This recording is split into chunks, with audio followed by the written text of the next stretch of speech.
with a BA and MFA from UC Berkeley. She has shown her work at Southern Exposure, Oakland Art Gallery, Alley Cat Books, and the Patricia Sweeto Gallery. Emily is an alumnus of the Headland Center for the Arts and has read her work at various Bay Area venues, including Hazel Reading Series, Dog-Eared Books, Artifact, and the Headland Center for the Arts.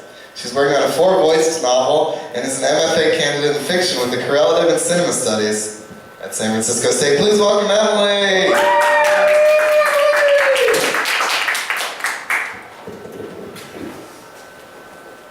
All right. This is from my novel, and this is a guy who's having a really hard time. Can you guys all hear me? Not really. No? This is better?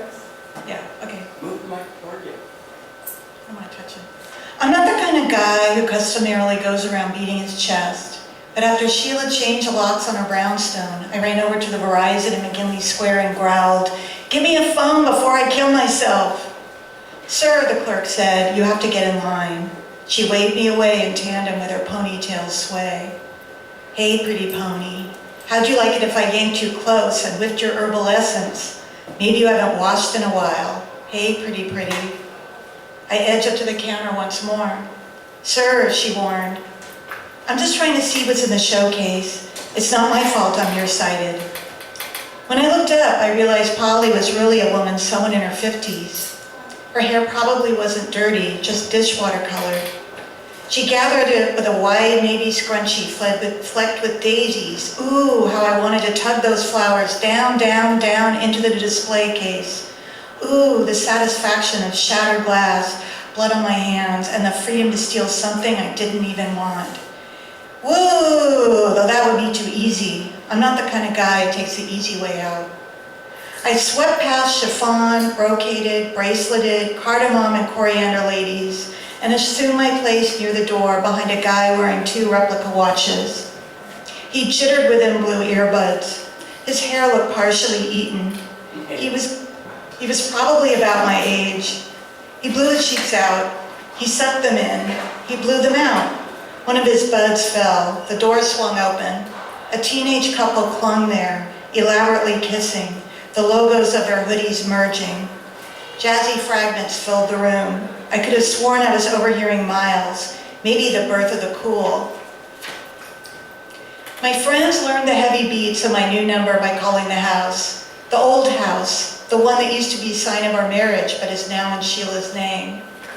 "He's got a cell now," Sheila would inform, adding 917-992-6221. If my friends called me, I entered their number into my contacts. If they didn't, I resolved to never speak with them again. To my knowledge, Sheila never yad-ad contacts. Of course not, she's a nice lady. Though I did discover she told at least one person he finally got a cell phone, which basically meant it was all Greg's fault. I've avoided mobile service because of my trade. I'm known as an art handler, though I prefer fine art preparator, and most of my life is spent in traffic in my 1995 Dodge Dakota. Unhappy Betty, manager of Asphalt Forever Office Park in Hackensack, simply calls me you. As in, you need to deliver 12 framed photographs on Thursday, no later than 3, and you need to have them completely installed by 5, meaning I had to finish my other job fitting a 6 by 9 foot acrylic painting of a brown cow and a yellow hill onto a curved gray wall at a fairly upscale medical clinic in Chelsea by noon, so I could get to the framer in Brooklyn by 1, and depending on how busy they were, maybe have to wait around for a while before inspecting each inkjet Sunset and Bridge photograph to make sure someone hadn't been eating a croissant while fitting the glass, therefore irresponsibly leaving a few flakes inside. Yeah, I know, they're barely visible, but as a middleman, I'll be the fall guy if somebody notices. Without a cell, all I had to do was keep a commitment, just like the old days. When if you were late or changed your mind, you were irresponsible, plain and simple. When Sheila and I were still together, I made appointments from our landline first thing in the morning and received messages when I returned at night. Black and white, babe.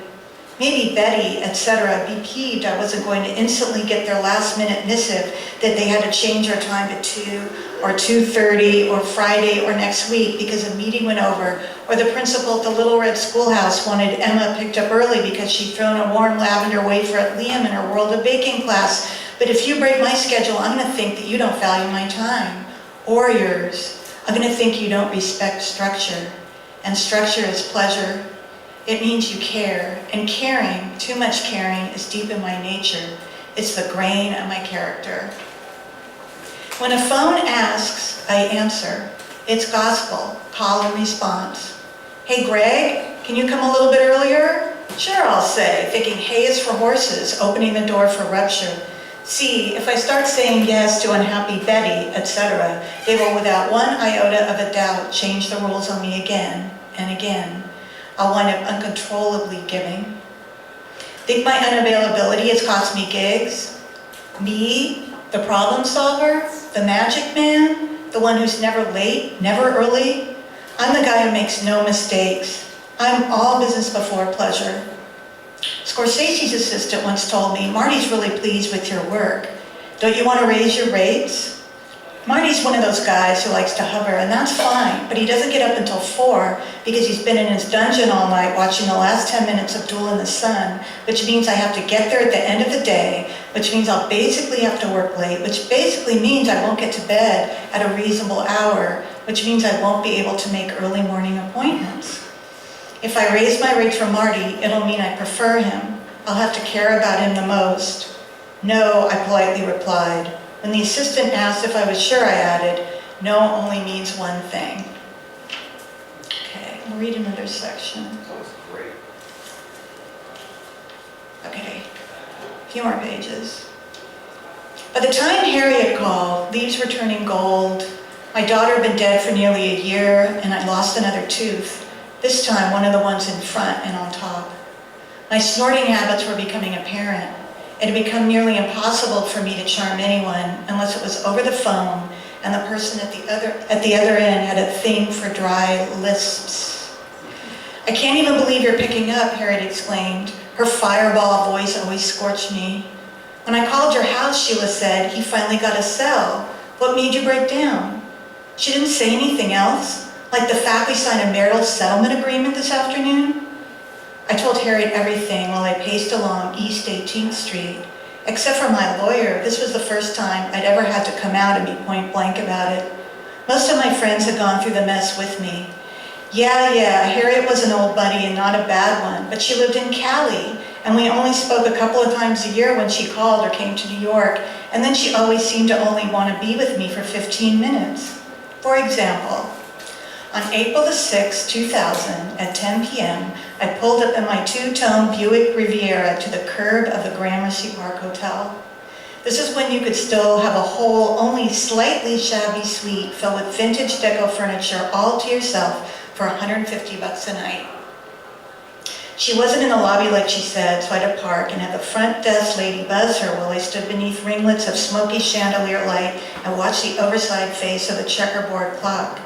When Harriet appeared, we moved sideways towards Stoli, within the hotel's great old bar. I was still working for MoMA back then, and Sheila let me keep all my income, so I was flush with tipsy cash from my goddess. I wanted to get her drunk, and then I was going to drive. Shroom. I used to be a cabbie. It'll never wear off. Some people are charmed. Many friends have begged me for taxi rides around Manhattan, and until she started hating me, even Fawnee would sit in the back seat, giggling at every hair-raising turn and pedestrian near swipe. My kid got more thrills out of my driving than the Jetstar roller coaster in Atlantic City.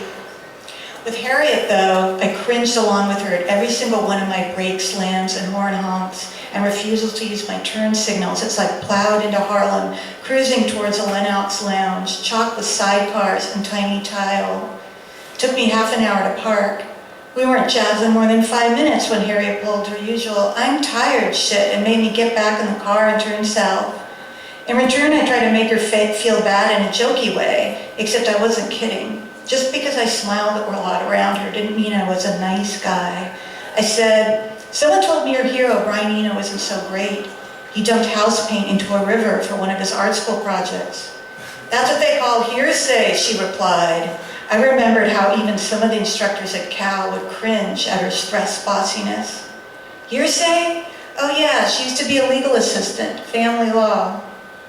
Back to our phone call, her phone call to me. I was walking down East 18th Street on my way to see head shrinker Cushing after the worst meeting in the world with Sheila and our attorneys. Harriet was probably lounging on her sofa in Berkeley. She was probably petting her cat. Her voice was sputtering. She probably at AT&T. I pushed my phone into the hole in my ear. She wanted to know what had happened to Fani, of course, but I wasn't going to give that up. Withholding information is my habitual form of power. I may not be in control, but I'm in charge. Her big bug glasses and pale hands whirled into my brain. Then she turned into Fani, meat in the road. Christ, I never knew people had so much blood in them. A limo honked and swerved around me. That's it, thank you. Ouch.